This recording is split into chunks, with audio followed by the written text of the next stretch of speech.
With WrestleMania just 5 days away, this was certainly a go-home show for Raw. What's going on, guys? BossUp6 here, back to another video, and today I'm here to do my Raw review, my WrestleMania Raw review from Phoenix, Arizona. The show, I thought it was alright. I thought it was pretty solid for what it is. We're obviously on the road to WrestleMania. It's going to be in SoFi Stadium in Los Angeles, California, and major credit to none other than Mayor James T. Butts. Legend. So yeah, let me know in the comment section what you guys thought about the show. We start with The Miz coming down. We do a brief card rundown. It's Miz TV with Lynch, Lita, and Trish. Apologize, folks. I don't know what my producer is doing, but she's doing something. They all come down. And Miz is trying to stir the pot, trying to stir the tea, if you will, saying, well, Lynch, you say you're the man, and yet you're a man, you're the lone wolf, but yet you have backup. Why is that? And Lynch says, well, she's the man, and Miz, you're just a man that has tiny balls. I have big balls. Just ask my wife. And Becky said something like, well, apparently Maurice got around a little more before she found you, which that was pretty funny. Then tried to talk to Lita and Trish and all that stuff, talking about damage control. Speaking of which, damage control show up and basically talk their usual smack, and Becky's like, I'm tired of the excuses. Should have ended up War Games, should have ended a steel cage, but you guys keep wanting more. It's going to end at Mania.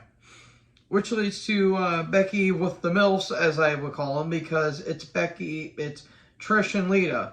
If they ain't MILF material, apparently I'm pregnant. Took on EO with damage control. EO looked great. Everyone's looking great tonight. Why is everyone looking great tonight? I want answers. Match was good. It went through 2 commercial breaks, so this did go on for quite a bit. I will say I did like how it was more action-based than segment-based. I really did like that. I did appreciate that. Even though I will admit this road to WrestleMania has been a bit lackluster. Let's admit, the build's been a little bit lackluster aside from like the main storylines. Some of the matches feel a bit lackluster. Like this match in particular, a little lackluster in some ways, but good stuff. Some really damn good stuff. Excuse me. Apologies for the yawning, folks. I'm very tired and I'm working a full schedule this week, so yay. We get some roll-up counters. Then Manhandle Slam, Becky wins. And there you go. There's rumors that Trish might turn heel and her and Becky are going to have a feud. No. Heel Trish was great in the old days, but no, it wouldn't work nowadays. We had a recap of Roman and Cody last week. Him and Usos and Solar backstage. We get an Asuka video package. This feud between Asuka and Bianca has been ass. Like, the build-up has been pretty damn bad. Please have Asuka win. I have nothing against Bianca. She's doing phenomenal. But she's held the title for about a year or so. And Asuka needs a win at Mania. She has never won at Mania. So at least give her a win of some sort. So we get a recap of Seth and Logan from last week. We get footage earlier of Kathy Kelly, Sweet Christ Almighty. And Seth are backstage. Seth talking about his match with Logan. And then Ollie shows up. Why did they hate Ollie? Why are they making Ollie a positive hippie? I don't get it. And Seth's like, remember I was U.S. champion and I was going to give you a title match? Well, we never got to that match, but we're going to have that match later tonight. Okay, then. We get to the match. Seth versus Ollie. This is not how I thought it was going to go. Ollie got put in a tree wall, and then he just gets hit with a stomp out of nowhere. And then another stomp, 1, 2, 3. Ollie sounded like his neck got broke. And Seth wins. And then he talks about Paul.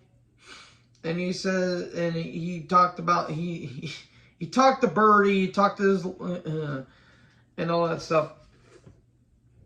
And he says, I'm going to give you the best gift of all, your loss at WrestleMania on your birthday. I'm ashamed I have the same birthday as Logan Paul. But then again, I'm not a douche. At least, not that I've been called one. Well, I've been called a douche a couple times, but at least I ain't going around scamming people and it being any of my pets and, you know, making fun of people that committed themselves in the Japanese suicide forest. Yeah, I wouldn't go that far. So, yeah.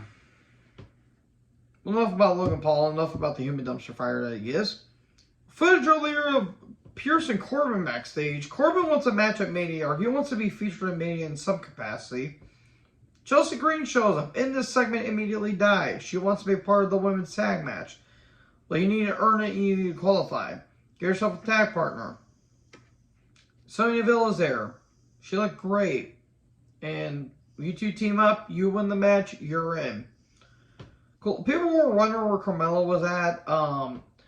I did know she was part of Wheel of Fortune earlier today, but apparently that was taped, so don't know, really don't care. And Corbin's like, well, what about me? And Pierce just storms off. I don't know what they're doing with Corbin. I really don't care in all honesty. Almost a Brock weigh-in. This didn't really get to anything because Brock gets in, attacks Almost, goes to him with the Richter scale, doesn't do anything. Brock almost gets hit, and there you go. The match is probably going to go at least 3 minutes tops, and it's only going to be remembered for Brock and hitting the F5. Flair video package. Then Rhea, goddamn, Rhea looked great, and Byron are backstage.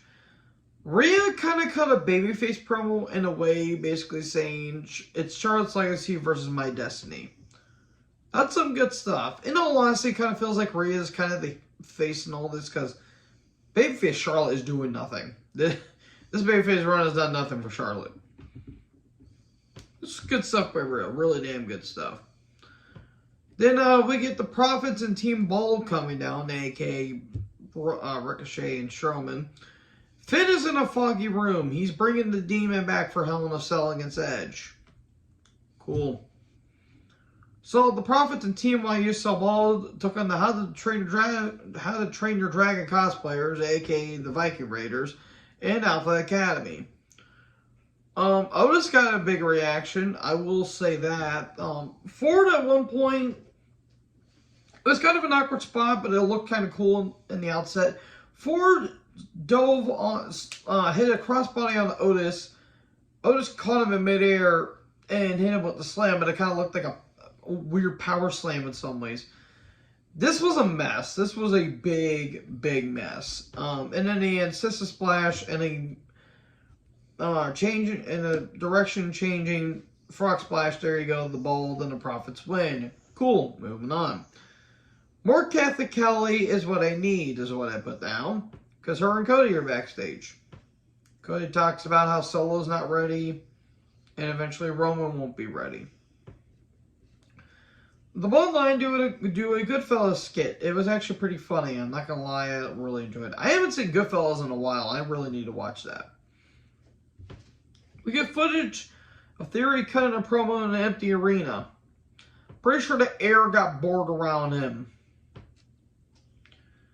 He talks about being the new John Cena, basically. Or something. I really tried to pay attention, but I really lost track of time. So there you go. That's all a theory for tonight, which is not actually a bad thing. DeVille and Green come down. Stacy Keibler's in the Hall of Fame. I don't have anything against Stacy. Why is Victoria, Molly Holly, Ivory, Miss Elizabeth, why aren't they in the Hall of Fame? Cyndi Lauper, why aren't they in the Hall of Fame? They need to be in the Hall of Fame at least one day. Because Stacy was never a good athlete. She was never going to be a great athlete. And she's admitted it herself. She was even offered a championship run, but she denied it because she thought there was women that had a better opportunity than her. And good for her. She knows what's good for business. I respect Stacy, especially her during the Miss Hancock days when she was in WCW. and her having that failed pregnancy thing, because miscarriages in wrestling always work out well. No, they do not. Thanks, Russo, you idiot. Well, more particularly F. Ferrara, you idiot. But, you know what? I'm not going to bash her. If she's in the Hall of Fame, good for her. I just feel like Victoria, Molly Holly, all of them, I feel like all of them could have been inducted before her. But, you know what? Miss Hancock, Stacy, whatever you will, she had a hell of a look. I mean, she had legs for days. I mean, Jesus Christ, that woman she's statuesque as hell. And she had a good handspring. Like, she had a cheerleading background. And she looks beautiful, obviously. But, good for Stacey. She contributed to wrestling, good, bad, and indifferent. Even though she didn't really contribute to anything bad in wrestling. And then DeVille and Green took on Candice and Mia Yim. Unprettier 1-2-3 and Green and DeVille win. That's all I need to say about it. This crowd did not care about it. And I don't blame them. Priest and Dom come down. Mania 1 video package. Video package on Mania 1. Sponsored by Snickers. We said Snickers, Hogan. Snickers. He's probably getting that spray can again, isn't it? God damn it, Hogan. But that was cool. And, seeing Mean Gene and Andre, all that stuff. That was some really cool stuff. Kathy and Heyman are backstage. Heyman says the one that won't be ready is Cody. And that's about it. Recap of SmackDown between Ray and Dom. This all happened in a span of about 10 minutes, by the way. Priest with Dom took on Ray. Dominic could have promo before him, and I didn't care about it. It wasn't bad. It just... Priest is a good athlete. I just feel like he's just kind of there, in all honesty. Ray's, I think, winding down his career, and Dominic is Dominic. Eventually, Dom gets involved. We get a DQ. And then Legado Fantasma come down. Okay, they most likely got a piped-in crowd noise from what I've heard. And here you go. We get an Andre the Giant video package. I miss Andre. I really do. Yo, boss. Yo, boss. Yes, sir. God, I miss Andre. I apologize. I miss Andre. It's Andre the Giant Memorial Battle Royal. Gargano, Anderson and Gallows. I completely forgot Anderson and Gallows were even there. Even when they returned, I completely forgot they were there because Styles is injured. They're backstage. Their names are on the list. And then Elias and Boog show up. And they look at their names. And Elias kind of talks to himself. And then Loomis shows up. And stares at Elias. Then Lashley shows up. How is Lashley the same age as he was 20 years ago? I don't understand it. He says, I'll see you Friday. And there you go. They better have Lashley win because they have basically nothing planned for him even before the Bray and Lashley match. And now they really have nothing for him. Lashley deserves a lot better. Gunther with Imperium come down. We get a recap of the KO show. KO and Sammy are backstage. And they talk about how they're going to beat the Usos. And they had a connection with Los Angeles because of the PWG and all that stuff. They're going to beat the Usos and become tag champions. Basically about it. Then Gunther took on Dolph.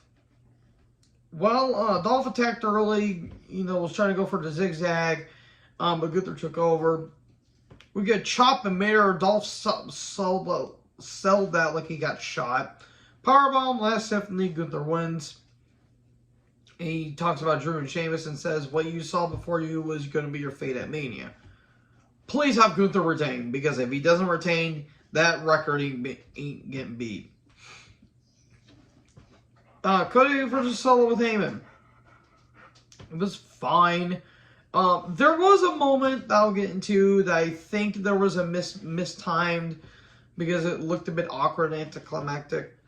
Solo looked pretty damn good. Cody was making Solo look pretty good here. He made Solo look like $1 million. There was a crossroads at a point, but we got a foot on the rope. I had a feeling there was supposed to be a run in there because Cody hit the Cody Cutter, then he hit the Crossroads, and it looked awkward, and it looked like the crowd didn't pop for it, and Solo got his foot on the rope. So he hits another Cody Cutter, and then the Usos come down, and then super kick, spinning Solo, but a kick out. And then Sami and KO come down, and they get into a brawl with the Usos. Goes for the Samoan Spike, but it gets hit with the Crossroads, 1, 2, 3, and there you go, Cody Rhodes wins. I think there was a mistimed, or something got mistimed there, because it looked pretty awkward, but there you go. Solo suffered his first loss, and Cody's probably going to win the title at Mania. So, yay. Yeah, that was Raw. It was fine.